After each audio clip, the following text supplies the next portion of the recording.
The chamber shines with the gloss of broadcast formality, marble floors reflecting the weight of centuries, microphones positioned with intent. Representatives move their papers not for information, but as a show of confidence. Behind the dais, Mike Johnson rehearses his expression in the reflection of his tablet screen, solemn, righteous, carefully choreographed. At the other end, Jasmine Crockett sits still. Her pen rests across her folder, untouched. She's not waiting for her turn. She's waiting for the mask to slip. Around her, aides whisper about optics, reporters exchange knowing glances. Every camera hums like a silent jury. Johnson clears his throat, signaling the beginning of performance. "Before we begin," he announces, "I think the American people deserve to know what was said behind closed doors." His voice rides the air with practiced outrage, low, deliberate, heavy with moral theater. He lifts a small device, a sleek recorder glinting under the overhead lights. The room stills. Even the air conditioning seems to hesitate. Crockett looks up, eyes narrowing not in surprise but in confirmation. She saw this coming. The trap built on half-truth and political choreography. Transparency, Johnson continues, is not a weapon. It's accountability. The irony hangs unspoken. He presses play. A murmur ripples through the committee as the faint buzz of the recording begins. Her voice, distorted slightly by proximity, emerges calm but clipped, private remarks sculpted to sound sinister. The crowd leans in. Headlines are already forming in the minds of the press corps. Crockett doesn't flinch. She adjusts her microphone, folds her hands, and listens to her own words reimagined as scandal. Her silence becomes the most striking sound in the room, a silence that says, "Keep going." Johnson mistakes it for weakness. That's his first error. Because in politics, patience is not restraint, it's surveillance. The session moves forward, but something invisible has shifted. The performance has begun, and Crockett is no longer the audience. The real hearing, and the one about truth, is about to start. The recorder hisses before finding clarity, a small, metallic whisper that precedes the strike. Johnson's finger lingers on the button, savoring the moment like a prosecutor about to deliver his closing argument.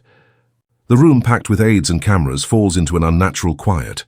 Crockett's voice emerges, intimate, unguarded. The kind of tone reserved for colleagues, not history books. "They don't want solutions," she says in the clip. "They want a circus." A few gasps follow, perfectly choreographed for reaction. Johnson tilts his head, as though saddened by her cynicism. The line plays again on a loop in the minds of those watching, not as truth, but as ammunition. Context stripped, cadence sharpened, the soundbite becomes its own invention. He lets it hang for a few seconds before leaning into his microphone, eyes gleaming under the lights. "So there it is," he says, lowering his voice to a somber register. "The unfiltered contempt behind the rhetoric. This is who sits before you, preaching unity while mocking the people she claims to represent." Applause doesn't follow, but something more dangerous does, a murmur of satisfaction from his allies. The smugness of having cornered the narrative. Crockett remains still, her face unreadable. The faintest smile touches the corner of her mouth, a flicker so brief it could be mistaken for disbelief. She leans back. The recording continues with more clipped remarks, fragments of strategy sessions, harmless when whole, damning when carved apart. The trick isn't the lie, it's the edit. Across the room, reporters type with feverish devotion, headlines pre-written in their minds. Crockett caught mocking the voters.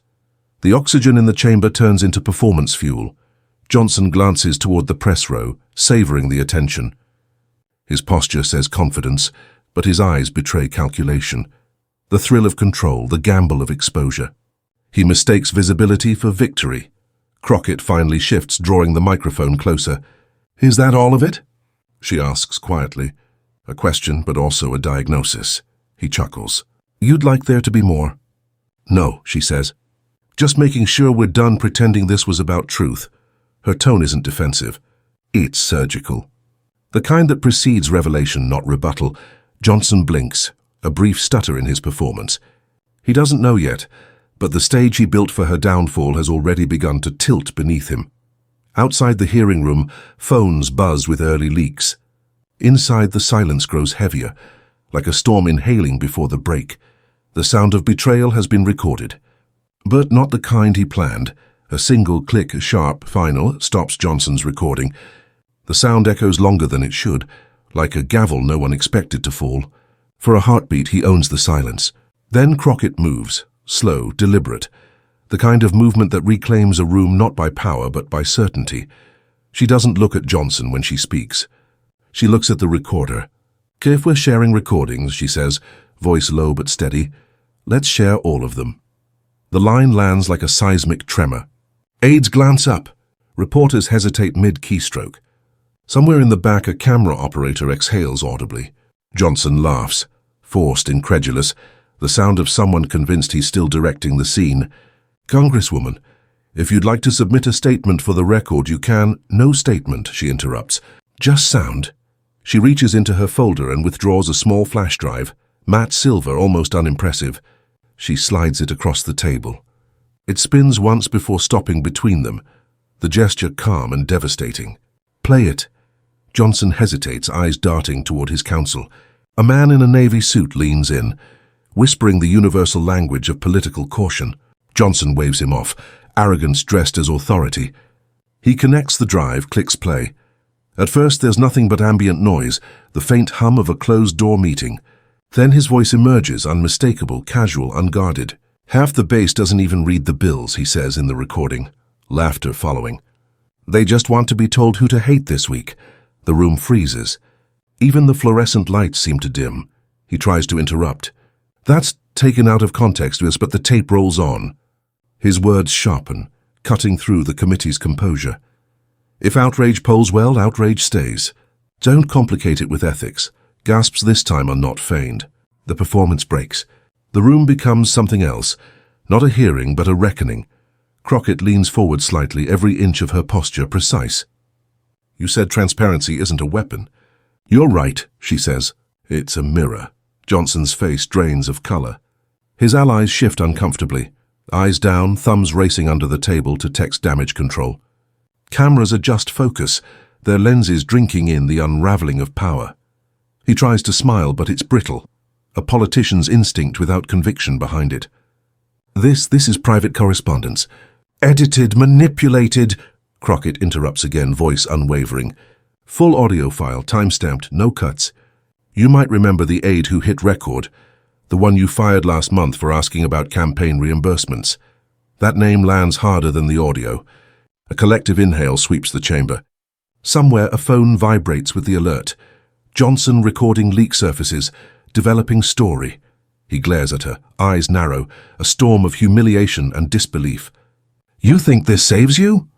She shakes her head. "No, but it saves the truth from suffocation." The chairperson bangs the gavel, demanding order, but decorum is a relic now. The committee murmurs in fragmented disbelief, half of them whispering to aides, half lost in moral calculus. What to condemn, what to deny, what to survive. Johnson looks for allies. But all he finds are faces trained in neutrality, the professional camouflage of Washington self-preservation. Crockett lets the silence breathe, then says softly, "I warned you once, Mr. Speaker. Don't mistake performance for principle." He starts to respond, but stops. Words fail him, not because he has none, but because every syllable feels recorded. In the press gallery, the first headlines hit the live feeds, Johnson exposed in secret recording. Committee turns as truth surfaces. Power shifts mid-hearing. Crockett glances at the monitors along the wall. She doesn't smile. Vindication isn't her language. She closes her folder, smooths her papers, and says only, "Let the record reflect. Hypocrisy entered evidence." It's not applause that follows, but silence, a heavy electric kind that carries consequence. Johnson sits back, hands clasped, the stillness of a man realizing the sound of his own undoing. Outside, thunder rolls over the Capitol. Reporters flood the hallways, their shoes striking marble like rapid gunfire. Inside, the committee clerk ends the session, his voice trembling slightly as he reads the formal adjournment. Crockett gathers her things. She doesn't look back. She doesn't need to. She knows the tape will play itself again and again, until power remembers how easily it records its own downfall. Truth, in the end, never shouts. It just waits for the microphone. By nightfall, the story has already fractured the nation's bloodstream. News anchors speak in tones of ritual shock, each network replaying the same 30 seconds of Johnson's voice, dissecting it like forensic evidence. If outrage polls well, outrage stays. It's the new mantra of decay, as quoted, "Memed, looped, immortalized." Outside the Capitol, reporters swarm beneath umbrellas, narrating history into cameras while lightning frames the dome behind them.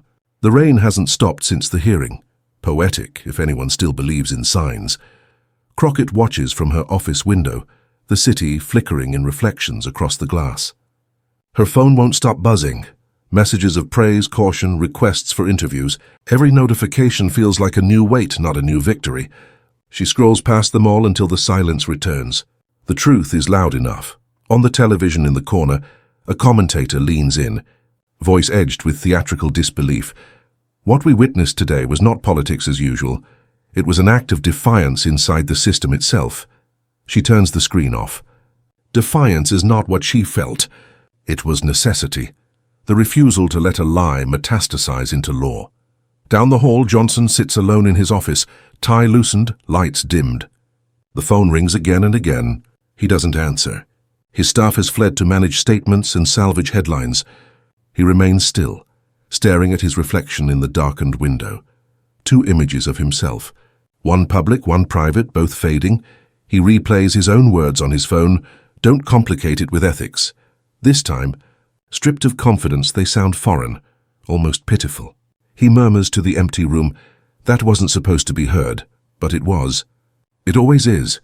Somewhere between the marble and the microphones, a truth emerges that neither of them can control. The story no longer belongs to politicians. It belongs to the people watching, judging, deciding what integrity looks like after the lights go out. By midnight, statements flood social media. Allies distance themselves. Opponents circle like carrion. The Speaker's press secretary posts a vague defense, then deletes it within the hour. The internet moves faster than repentance. Crockett sits at her desk, pen in hand, writing her closing remarks for the next session. Her handwriting is precise, her thoughts clear. The cost of exposure is steep. Credibility, isolation, the constant hum of scrutiny. But silence would have been costlier. She whispers to herself, "Every empire ends in replay. Outside the streets glisten. The Capitol reflected upside down in the puddles. Reporters still linger, narrating the fallout for an audience hungry for absolution. The scandal is no longer about betrayal or ideology. It's about what happens when power forgets that truth records everything. Not just words, but pauses, glances, and intent. Tomorrow, committees will reconvene, statements will be polished, and the game will continue. But tonight, for one rare moment, truth has the stage, and it doesn't need applause. The dawn after scandal is never bright. It's gray, the color of aftermath. Washington wakes to a quiet unease. Papers line doorsteps with Johnson's face splashed across them, his own words printed beneath in bold type. Every syllable that once lived in the dark now headlines a nation. In her apartment, Crockett pours coffee she won't drink. The exhaustion in her hands isn't from victory. It's from consequence. She knows how this town rewrites its martyrs. Today she's principled. By next week she'll be polarizing. Truth is rarely allowed to rest in peace here. She turns on the news just long enough to see the fallout unfold. Statements of disappointment, promises of internal review, party lines scrambling to realign. The same chorus that defended Johnson's moral crusade now calls for reflection. Politics never apologizes. It simply rebrands. Across the river, Johnson sits at his desk in the Speaker's suite, a man reduced to static. His advisors crowd the room. Damage control memos, apology drafts, exit strategies, but he's somewhere else entirely. Staring out the window, he realizes he's looking at the same Capitol dome where he once gave speeches about transparency. Now it feels like an accusation carved in stone. He presses play on the infamous recording one last time. His voice plays back like a stranger's. Each phrase sounds thinner, emptier, stripped of conviction. For the first time, he hears not just what he said, but who he was when he said it. Crockett, meanwhile, closes her folder from the hearing and slides it into a drawer. "Let the record reflect," she murmurs, "that truth has terrible timing." She doesn't smile. She doesn't need to. The fight was never about humiliation. It was about proof. And proof, once given, never returns to silence. Outside, the sun rises reluctantly over the Capitol. The marble glows pale, almost weary. Somewhere inside that building, careers are being recalculated, alliances rewritten. Justice, she thinks, isn't loud. It's methodical. It waits. In the end, both of them are left with the same wound. The one truth always leaves behind, exposure. And in the echo of that wound, Washington does what it always does, pretends it learned something. The hearing room sits empty now, in chairs askew, papers scattered like the remnants of a storm. The microphones, still and cold, stand as monuments to what was said and what could no longer be unsaid. The scent of coffee lingers, mingling with the stale perfume of ambition. Crockett returns briefly, long after the cameras have gone. She moves with the exhaustion of someone who's seen both justice and futility wear the same face. At the witness table, she pauses, fingertips brushing the recorder's metal edge. The small device that changed the room. The careers, the story outside. Capitol Hill hums again. Staffers, lobbyists. The next scandal already taking shape. The world doesn't pause for moral clarity. It just files it away. She looks once more toward the speaker's chair, now vacant, silent, waiting. Every secret, she whispers, sounds different when played aloud. Then she turns off the lights, the chamber returns to shadow, but the echo remains, faint, rhythmic, alive. The sound of consequence breathing. Power collapses not when it's exposed, but when it forgets to listen. How long can truth stay silent before it demands to be heard?